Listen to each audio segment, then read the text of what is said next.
You have to realize like everything you think you know and all the patterns you stuck in keep you at the level that you're at. And that's what I had to realize too. All the pattern, everything I identified as and everything my ego leaned on is what was keeping me stuck in this plateau or this place, this prison I was in of this is who I am, this is what I know. Well, once that broke, it opened me up to a whole nother level of skill and a whole nother level of knowledge and a whole different experience.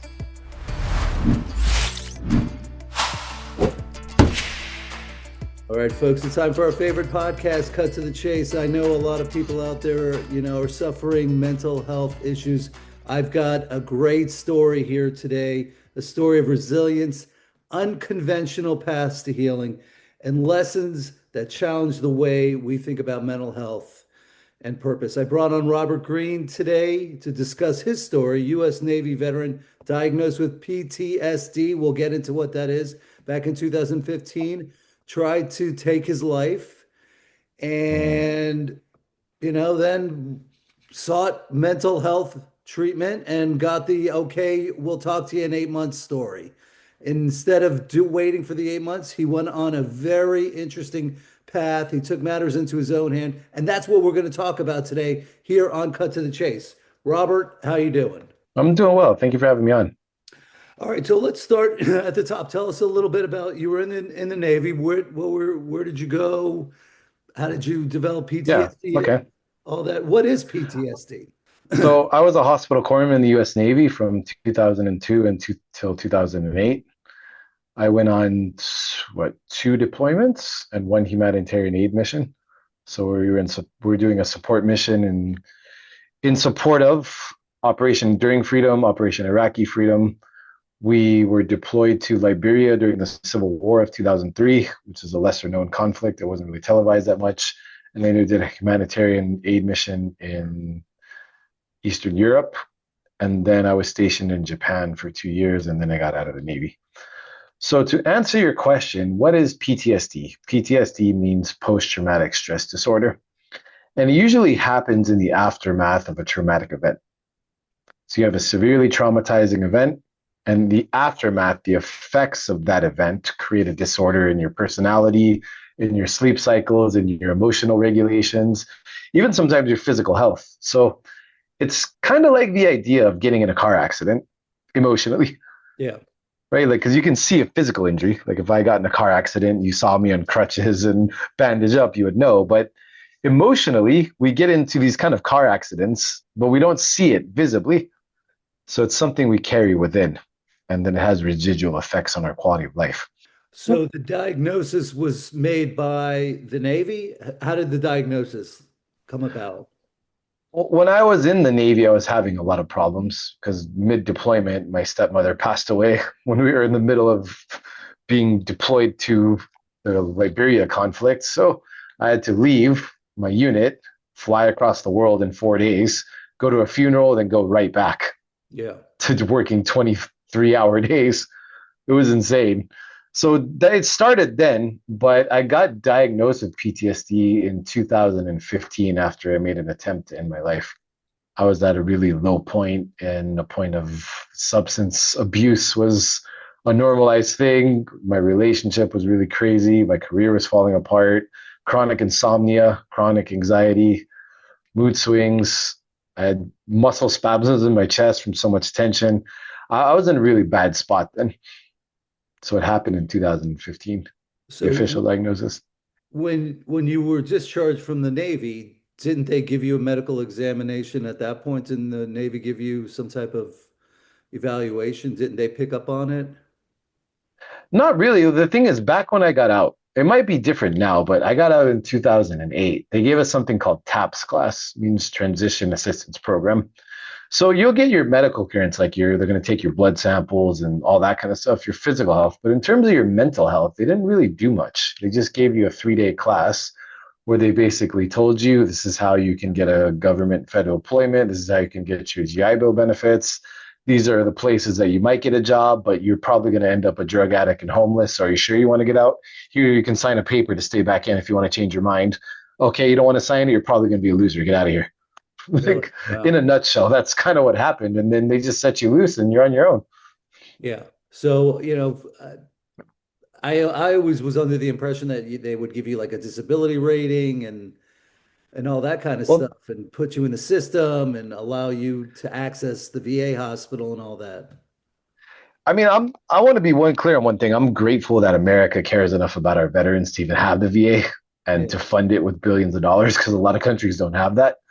But the processes of getting into the VA and the system itself is very, very broken. On average, we lose what 22 veterans per day to suicide. Wow. So that's not a successful metric by any means, right? Yeah. And even in my case, I can see it because when I went to the VA for help, they said, okay, fill out this paper, this paper, this paper, and call this number. Did that. Okay, go to this office on this day. Did that. Okay, we're going to give you an evaluation. Come back in 3 days. Okay, did that. Got the evaluation. It should be ready in 2 months. Wait 2 months. Okay, wait 2 months. Okay, you have severe PTSD. Well, oh, gee, really? And then they say, okay, well, what do I do? I said, well, you need to fill out this paper, this paper, and this paper, and submit it to this person. Then we might see you in 8 months. Yeah. So that was the whole answer for them. So, I mean, that kind of system, it has a few holes in the machine. I mean, I tell people it's kind of like dad cares enough about us to give us a $50 bill for lunch, but we have the babysitter and her friends that are watching out for us, and they're taking a big cut of that. So we're only eating off of five, right? So it's kind of predicament veterans are left in with the wide scale corruption and mismanagement of resources in the Department of Veterans Affairs. It's been a political talking point for the past couple of administrations. It's been so bad. So it's not anything that's not apparent in everyone's face already, right? So the at the time that you try to take your life, you had you reached out to the VA by then and gone through this paperwork, or was this No, after the fact? this was before the facts. Yeah. Like it happened in 2015 after a weekend of binging on substances I probably wasn't supposed to. And I came home on a Sunday night and I just wanted to go to sleep. My former partner then wanted to argue about something. And I don't know, I just kind of lost it. Everything just came to the forefront and I did something pretty crazy. And that was a point where I decided that I needed help because Yeah. that event was really, really, it was really heavy, man. I didn't want to do that to a person that I cared about. And it was kind of just this giant red, it was, I guess more than a red flag, like a red siren blaring at 500 decibels that I can't handle this anymore. And I got to seek outside help because this is not good. Yeah. So, all right, let's start with the journey. So, you survive the botched effort, fortunately, and you have this incident with your partner, and you come to some realization that you got to do something about it. So, Yeah. like, did you seek help in in a traditional framework, or were you just Yeah. like, let me roll the dice and do something completely off the wall? No, what happened was when the VA told me you can wait 6 to 8 months for your appointment, I was like, what am I supposed to do between now and then? And like I'm falling apart here, guys. Come on, man. Yeah. And they said, well, you can fill out this paper, this paper, this paper, and then pay for your own treatment and fill out this paper, then we might reimburse you. And so that's what I started with. And I went to a conventional psychiatrist, psychologist, the head shrink. And their answer was basically they just started throwing pills at me. Yeah. Take these sleeping pills. Here's some benzodiazepines. Here's some Mm. SSRIs. Here's some SSNIs. Here's some anti-anxiety medication. Here's some tranquilizers. They're just loading me up with pills. And I'm just thinking to myself, I'm like, look, I'm already having a problem abusing substances as is. And now you just want to throw these really strong medications at me. I mean, this is not really going to help me. Yeah.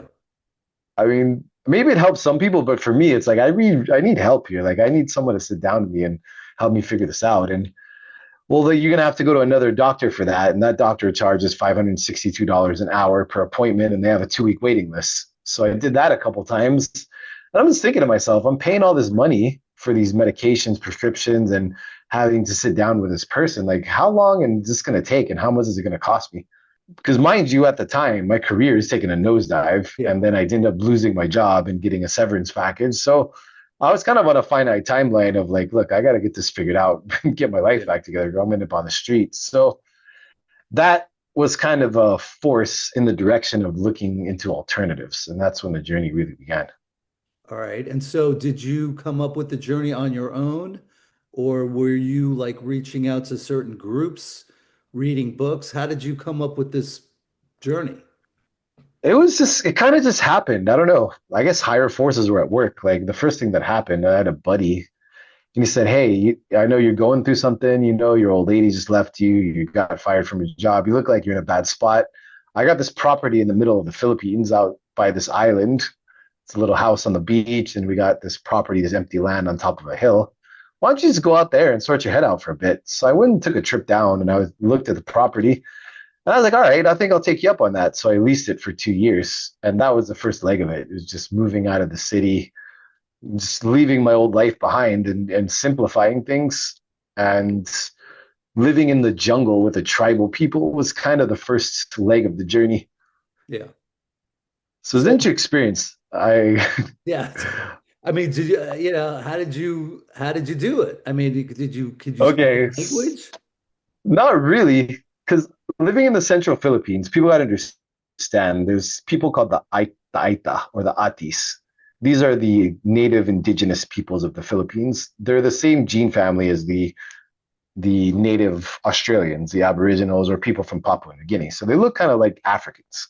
Yeah. They have dark skin, they have black curly hair, and they're very socially marginalized and racially in the Philippines, they're bullied a lot, right? And so getting out there as a foreigner, they weren't too open to that idea. Yeah. So they either see you as an unwanted guest, an opportunity, or an ATM machine. And so I didn't really want to be seen as an unwanted guest, and I didn't want to be seen as an ATM machine. So an opportunity means maybe I can create jobs for them. So we came up with this plan to build this eco village that was going to be a tourism business, and I hired them to do all the building because then I would be providing community jobs, and they'd have a kind of reason to like me and accept me. And so after about 2 weeks of watching them work, I was just kind of getting bored. And they're like, you know what? I kind of want to join in. These guys are doing some cool stuff. They're cutting down. They're doing everything with machetes, Yeah. pliers, chicken wire, and fishing line. Like that's all they use. It's Say all that by again. hand. Say that again. Yeah. Their Chicken whole wire? tool set, Yeah. chicken wire, so metal wire, Yeah. fishing line, nylon fishing line, Yeah. machetes, and hand tools. Yeah. That was it, man. So that, yeah. And safety standards didn't exist. So like when they're climbing up trees, like there's no harness, nothing like that. And so after observing them, I went down to the local thrift shop and I bought an old raggedy t-shirt and some old shorts and some sandals and I bought a machete. And I showed up. I'm like, look, man, I want to be your trainee. I want to join the work crew. And they just kind of laughed at me, like, really? Yeah. I'm like, come on, man, give me a shot. I could hack it. So I started just working with them. We were putting in hard work, man, like chopping down bamboo in the forest. Then you have to lug it down to the ocean, put it Yeah. in the water so it kills the bugs, and lug it back up the mountain. This is a 3 kilometer trip each way, right? And Yeah. you're carrying hundreds of pounds of bamboo. So doing that, then digging things out manually. So they just take their machete and they use it like a shovel to dig holes. Then we made a giant treehouse and we're cutting bamboo. We had a small farm, so we had a vegetable garden. We had fruit trees. By the end of the first year, we had it pretty developed. So that whole first year, I just kind of went full in there, like Avatar. Man, I was with the tribes. I learned their language and I learned to really get along with them and form some really really solid friendships, and I earned their respect. And so, in terms of my healing, which is probably the most important part of this conversation, is the realization on how being present in your body and changing environments can do a lot for you if you're going through extreme trauma. Because if you're in a familiar environment, you're always going to lean on familiar habits. Yeah. Like if you're sitting at a bar and everybody's drinking and Yeah. you used to drink, you're going to drink because you're in that environment, right? And so getting into a new environment and doing something new where I was physically present in my body all day long, away from all the distractions, away from all of my coping mechanisms. Like I wasn't around any bars or I didn't have the normal people I was hanging out with where I could just do stuff I wasn't supposed to do. Couldn't have the option to go to an Italian restaurant if you wanted to because you're out in the jungle. So it really got you present in your own head. And some nights are pretty rough, but I guess the biggest piece of wisdom I took from that is that happiness is simply the sum of your expectations, desires, and preferences weighed against your reality. When that's a net positive, you're happy. When it's not, you're not. So it's going good. You're over there. You learn a new language in a year.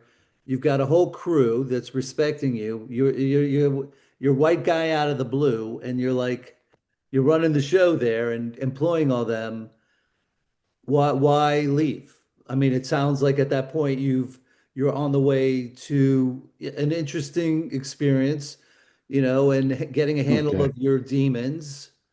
I mean, to me, it would Yeah. sound So like I don't want to move now. I'm good. yeah, I thought so too, right? But it's something I highlight in my book. Having a healing experience doesn't mean you're healed. So that experience in the jungle was very healing, but I still had a lot of deeper work to do. And I needed a proper teacher and a guide to do it.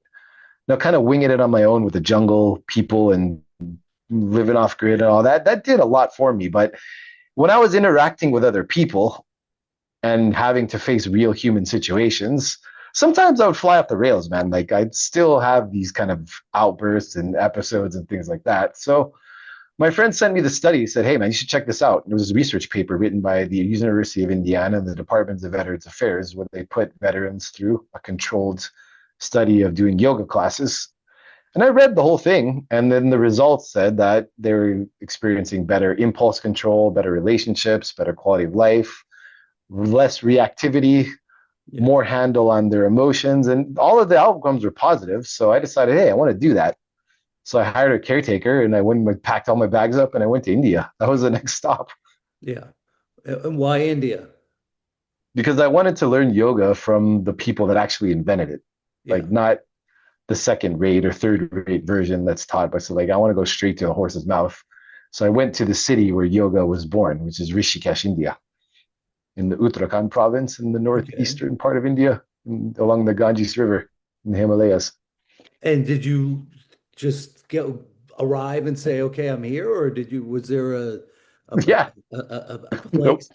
no plan, nothing. I flew into New Delhi. I spent like 3 days in New Delhi. I took a transfer flight to the Dehradun airport. Yeah. Then I hopped a taxi that's 2 hours away. Then I just showed up in Rishikesh. I didn't prearrange anything, nothing. I just went. Yeah. That's how I kind of did it back then. No planning, just go. Knocked on the Figure door it and out. said, "Hey, I'm here. I want to join.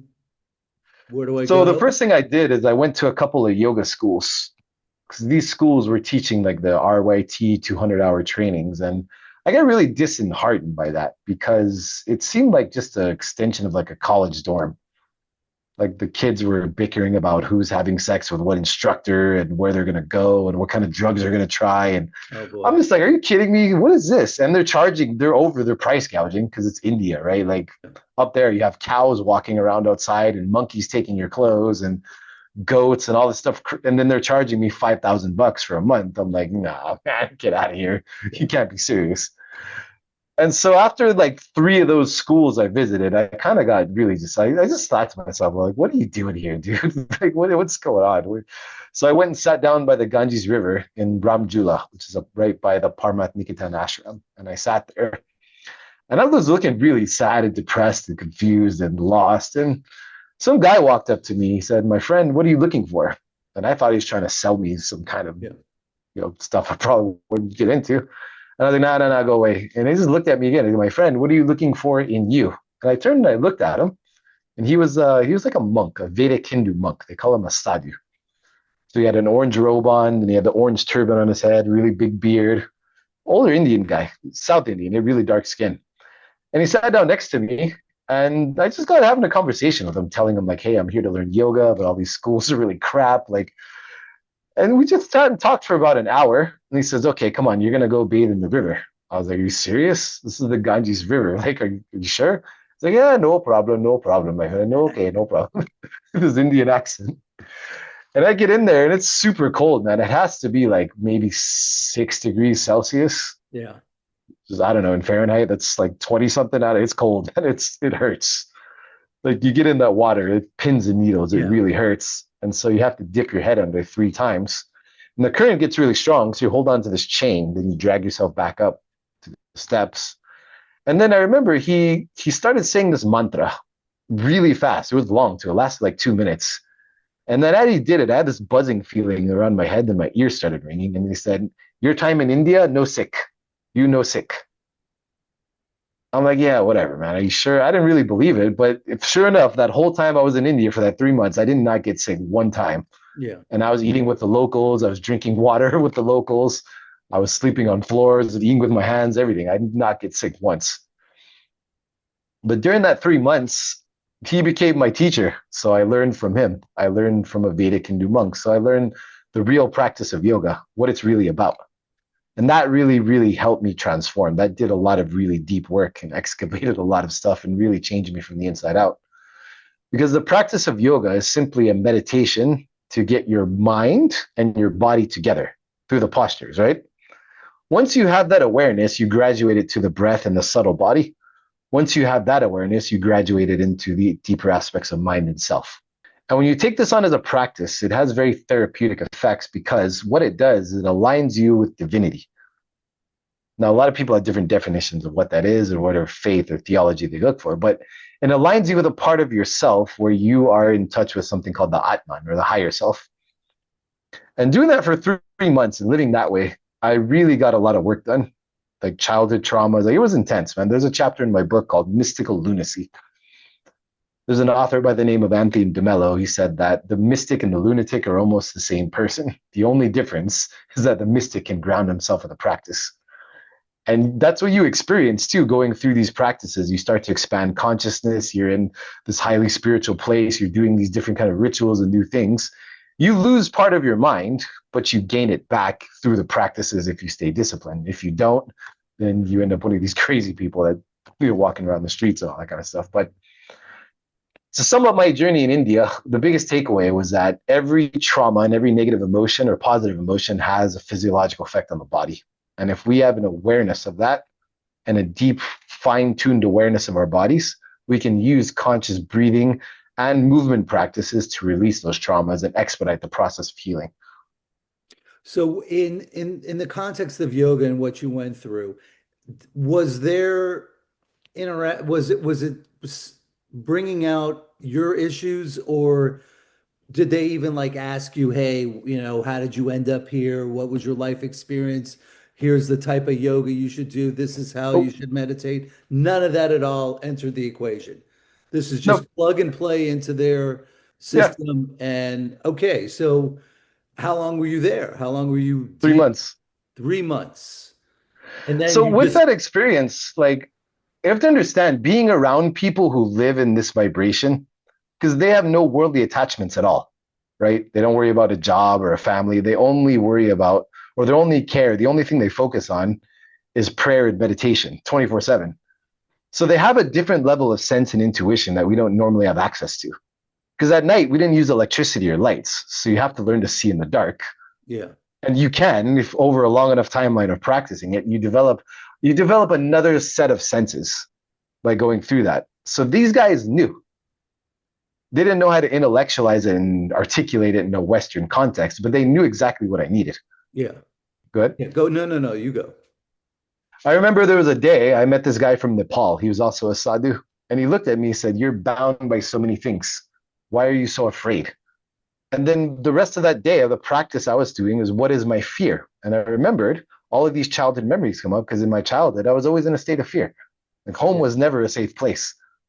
So I normalized being afraid. And then that was further exacerbated by the military, where you got to keep your head on a swivel and always be paranoid. So I had so much fear and I was bound by these things. And I had to do a lot of work to address those emotions and get those things out. So they knew just in a different way, and they have different access to senses and consciousness we don't normally tap into. So you're there 3 months. You're reaching new levels of consciousness to dummy it down, I guess, the experience. And then you leave. Yeah. You hit a So after three what? months, Yeah. Was it like, okay, I'm gonna do this 3 months and then I'm out of here, or was it like I no, took it was all just, I was at a point back then, I was just flowing. I'm like, life was just, it was just happening. I'm just following my intuition and just going. So yeah. at the end of the third month, I decided to go to China. It's close by.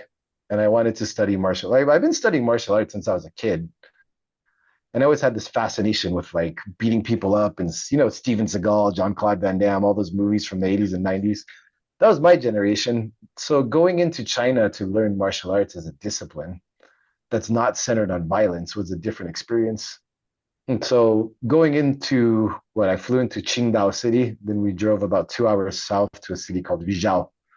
And then out in the mountains, there's this place called the Jian Taigong Martial Arts Academy. I'm probably not pronouncing it right. My Chinese has gotten horrible since then. But in the martial arts academy, I was training with a 32nd generation Shaolin master named Master Zhang. And he put me through the 32nd, rigor. Yeah, 32nd 32 generation. generations. Yeah. He was about 5'4", maybe 160 pounds. And I'm about what, 6'1", 200 pounds. And this guy could wipe the floor with me easily Yeah. without even trying. Yeah. And there was a point like he wanted to humble me because I was going in this attitude, like I've been practicing martial arts too a long time and all this. He said, okay, it was like we're talking to a translator. He said, give me your best shot. And I came at him with everything I had, and he laughed at me. And before I knew it, I ended up on the floor with my arm all twisted up and was choked out on the ground. And he's sitting there with his knee on his chest laughing at me. Yeah. And then after that, I had to do the same repetitive stuff for over a month, Yeah. just the same set of movements over a month. Because the thing people don't realize, like when you go to the US or you're in the Western world and martial arts is a fun activity, it's made to be fun. So their instructor wants you to do things you like, so you pay them and come back again. Yeah. When you study in like China, Japan, or Korea, like they don't give a shit about if you're having fun or not. This is what you learn. And if you don't like it, quit because we don't need you and you're not ready to learn anyway. Yeah. So their whole premise is you learn the next thing when you're ready and you do it our way or it's the highway. And that was it. And so after I kind of had my ego broke because I got really frustrated doing the same 23 movements every day, all day, Yeah. and then all the physical training and all that. But there was a point where my ego broke. You have to realize like everything you think you know and all the patterns you stuck in keep you at the level that you're at. And that's what I had to realize too. All the pattern, everything I identified as and everything my ego leaned on is what was keeping me stuck in this plateau or this place, this prison I was in of this is who I am, this is what I know. Well, once that broke, it opened me up to a whole nother level of skill and a whole nother level of knowledge and a whole different experience. Did you incorporate any of the yoga that you had brought into your Yeah, life? yeah, And so how did definitely. like did they sort of acknowledge that you were doing that, that you were bringing that in, that your story, or that they were just like, okay, martial arts, let's go. On our recovery days, I would do it and at night, because there's a strict lights out policy by 9 p.m., like all your lights out, you have to go to bed. So at night, after a hard day of training, I would stretch a lot and I would do a lot of the body recovery and breathing to help release the stress from the body. But I wasn't really public about it. It's not like I'm standing out in the middle of the courtyard, like advertising, hey, everybody, I'm doing yoga. I just kind of kept to myself in my little room and did it on my own. Was there a social component? Were you friends with people there, or this was just like completely focused on martial arts? There was a couple European guys there, a lot of Chinese guys there. There was a few South African guys there. There's about a handful of maybe, I don't know, 10 to 11 foreigners in total. But you're not sitting there talking about your problems or fleshing No, no, no. issues at all. Nothing. Cannot. No, Nothing conventional. Hey, here's how I feel. Here's the progress I'm making. Here are my no, obstacles. Not at all. All right. So, zero. how are your martial arts skills at this point? I'm getting older now. I've got a lot of injuries. I'm already in my early 40s, pushing forwards. I mean, I'd like to say I'm pretty good at it. I mean, Yeah. I've been practicing martial arts since I was about 12. But I think that experience in China brought the spiritual aspect a lot closer to the practice. Because rather than it just being raw, unadulterated violence like we see in American cinema and MMA and all this other stuff, it brought a spiritual aspect to it of discipline, of focus, of tradition, of being a part of something that has a long history. And I think I really appreciated that more. Yeah. Go ahead. If you look at the reality of fighting, if you need to fight all the time, you're not doing something right mentally and emotionally, Yeah. unless you're like a police officer in the military. But if you're not, and you're getting in constant fights, then there's something wrong with your sense of discipline Yeah. and how you're living your life. And that's more important than, okay, I know how to beat people up. Like if you don't need to hurt people, then why would you want to? What kind of human being are you, right? Yeah. Would any of their instructions go over that, like No, yeah. nonviolence, avoiding that, techniques to deflating conflict? Not necessarily, no. They wouldn't talk about because it was all done through an interpreter who spoke like the teacher would say something in Chinese, he would try to translate it down to how we can understand it. But the Buddhist principles really helped. because we would go every morning. We have to wake up and do prayer and meditation in this hall where there's these three giant Buddha statues, and we're chanting sutras for an hour. And then we started reading the Buddhist scriptures, and some of them were translated into English. That was kind of right, but kind of not right. So that really helped get the idea across. All right. So But at the you decide to end that chapter. How did that come about? And did you find another opportunity? Do you feel like you just kind of got what you wanted out of it, or how did the ending take place? And yeah, it what was was a the next three-month move? program. So once the program was over, I could either join another program or leave. And Yeah. I thought I wanted to move on. I wanted to experience things. I was locked into a career, and I was locked into almost getting married and all that. So I was at a point in my life where you're like, I can just flow with the wind. Like I'm on my own. Yeah. I can do what I want to do. And so the next stop was going to Tibet.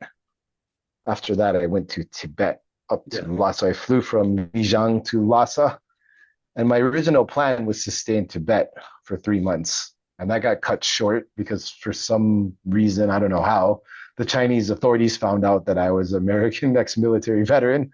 And so my trip got cut short after the second week, where I was escorted by a couple of uniformed officers. Say, we can take you to the train station or the airport or the jail. What do you take your pick?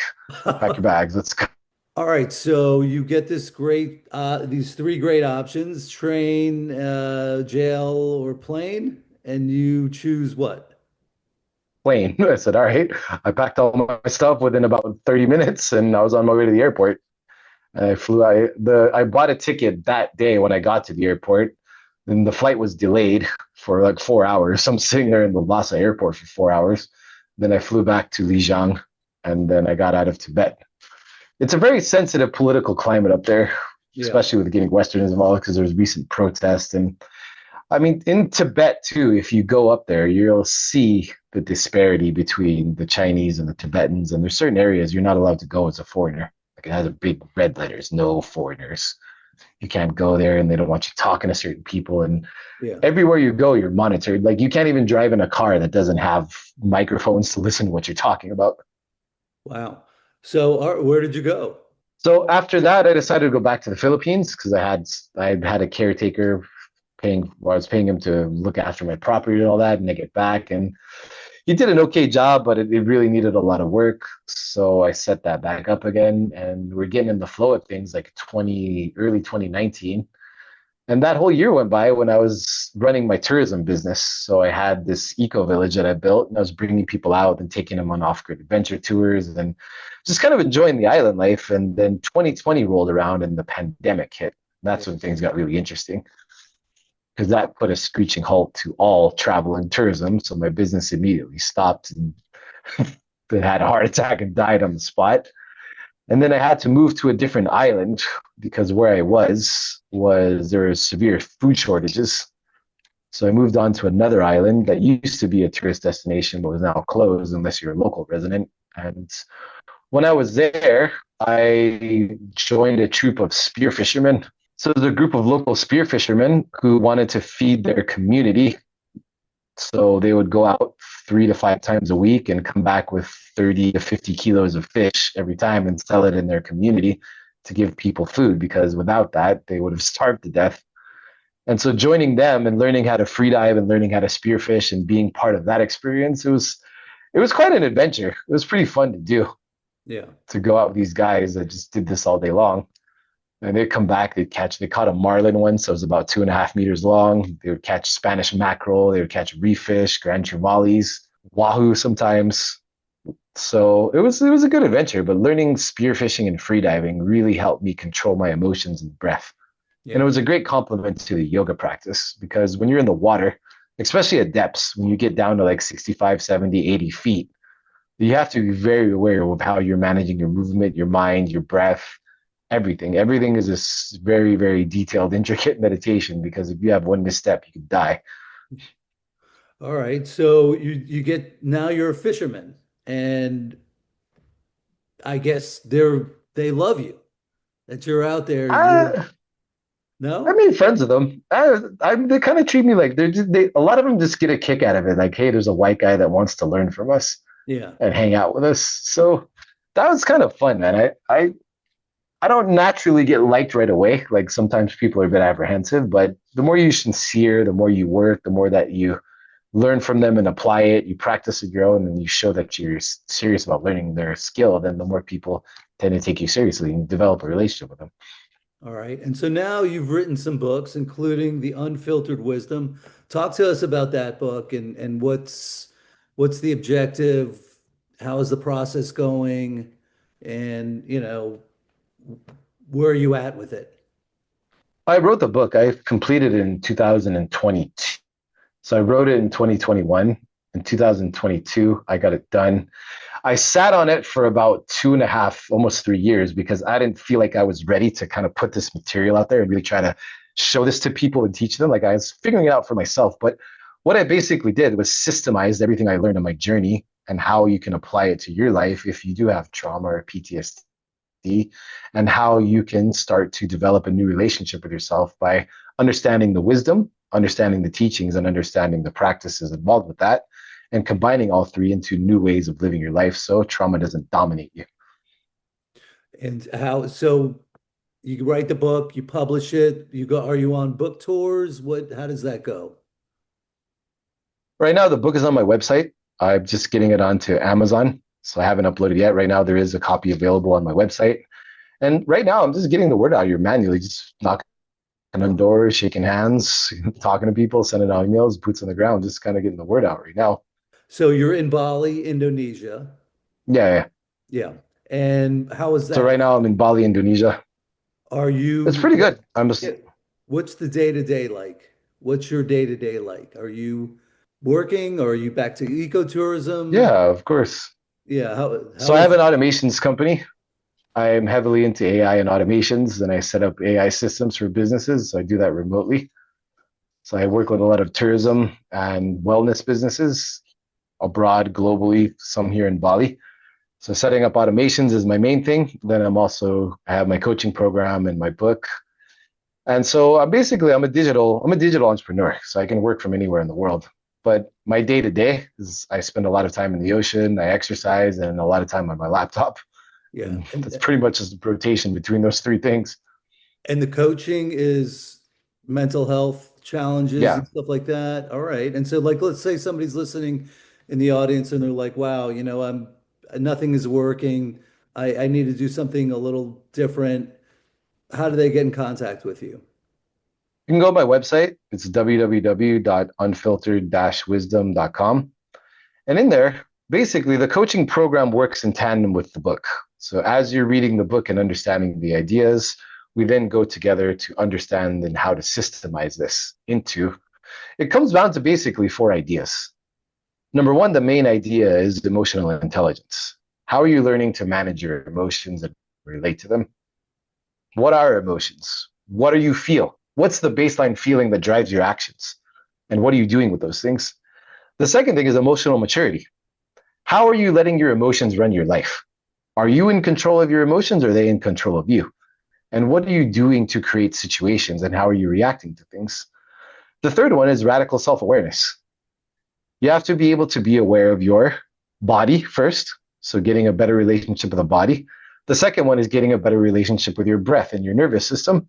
The third one is somatically experiencing your trauma. Where does your trauma reside in your body? When you say you feel sad or angry, where is that? How does that feel?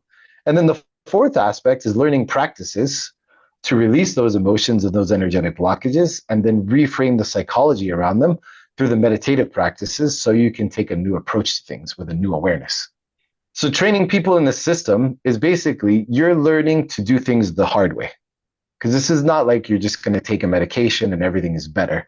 This is facing your trauma head on and getting comfortable with a new feeling of discomfort, which can be experiencing your own emotions if you're not familiar with that. But once you get used to that and you understand that I'm a human being and I have feelings and these are signals, these are biological signals in my nervous system, then they're not as scary and they don't have as much power over you as you might think they would when you do have traumatic experiences, right?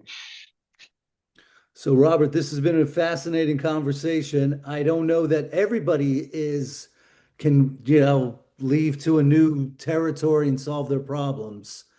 Um, you Mm. know, is that type of journey something that only certain people should do? Or is this something that, hey, take a shot at it? Maybe it works, maybe it doesn't. You got to explore, you got to find Uh, your path. Where do you stand on all that? I think, well, I was in the military for 6 years, so I have training in being in foreign countries and how to relate to people and risk assessment and all that kind of stuff. I can handle myself very well, but if you don't have that kind of training, then it can be very risky, right? So you'd have to weigh it out to where you're at. But I would always recommend experiencing new things. If you're not happy where you're at and you think your world is this big, go out and explore. We're in a big world. There's a lot to see and do out here.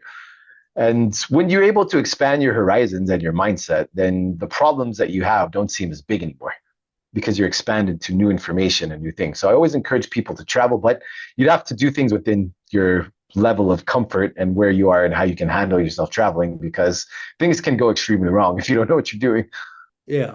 I mean, it could go from bad to worse, I guess, pretty quickly if you don't, Yeah. especially, I guess, going to the border of India and China Yeah. is Yeah. a little bit risky. And all Super. right, listen, this has been a fascinating conversation with Robert Greene. He went from trying to take his life to saving his life in unconventional ways. No pills, people. All right, those benzos are a nightmare, and taking sleeping pills are not the solution. So maybe you want to like reach out to Robert, get his book, get lined up with the coaching. You might find that this might be the solution to your life. To me, it sounds like a very strong possibility to breaking things. You can't go back to that same bar and think you're going to solve your drinking problems. Yeah. You can't go back to the same mindset and expecting, can't go back to the same mindset and expect a new result. So you have All to right. change somewhere. And Here we go. All right, folks, that's going to do it for this episode of Cut to the Chase. Robert Greene, thank you for coming on and sharing your story. Amazing story. I'm happy you've come to where you're at right now, and we'll stay in touch. So that'll do it, everybody. thank you. Listen, do me a favor. If everybody's got friends that have mental health issues, and a lot of us have mental health issues. We don't even realize it or whatever. You share this episode, people can listen to it and maybe solve their problems and make the world a better place. And you could maybe even feel better about yourself about, helping others, which is what we need more of. All right, Robert, nice to meet you, and we'll be in touch. All right. Thank you. That's all for this episode of Cut to the Chase. But before you go, will you open up your podcast app and give us a 5-star review? You can also leave a comment about what you liked most or other topics you'd like us to cover. And please be sure to subscribe so you don't miss any upcoming shows. Thanks, everybody. Be safe out there.